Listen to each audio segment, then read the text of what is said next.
Mabini, Batangas. Nature lover. Ayan. So, pupunta po tayo sa isa sa magandang resort dito sa San Isidoro, Mabini, Batangas. Napaka-solid po ng resort na yan. Salamat po at napadaan kami. At kami po ay pupunta sa dagat. Ay ari po yung malapit na daan. Kaya di na po kami nakisuyo na makidaan. Pero aring resort na ari talagang one of the best. Kitang-kita pa lamang sa struktura, no? Napakaganda ng view din eh. Talagang mapapaalis ang lahat ng mga problema at saka stress sa buhay. Ito yung entrance niya. Makikita natin, parang ang ganda ng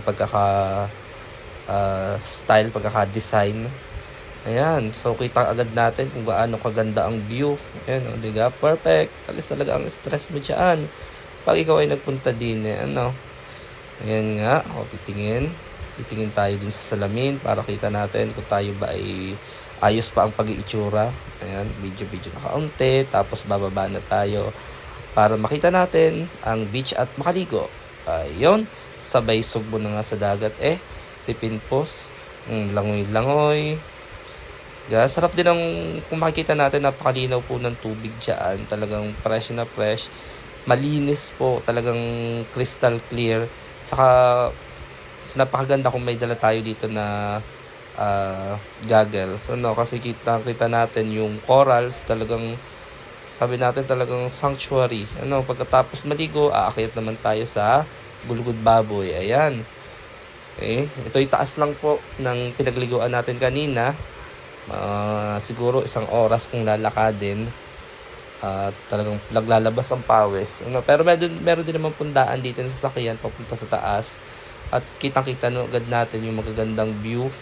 Kita nyo naman, ang lakas ng hangin. Kahit nakatirikan ng araw ay hindi gaanong masakit, hindi gaanong mainit. Kasi nga, ang lakas ng hangin. Ang presko ng hangin, malamig.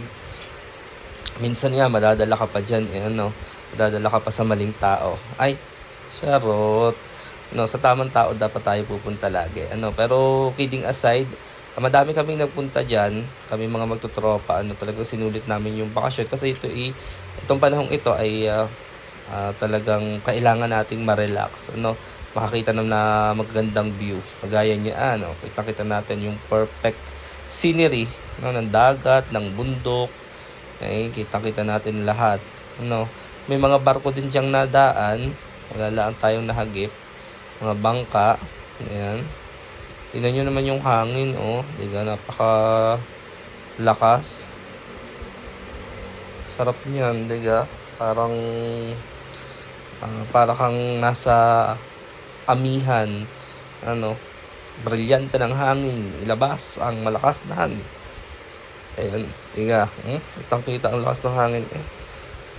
Sulit ang pag-akyat dyan kahit pawisan.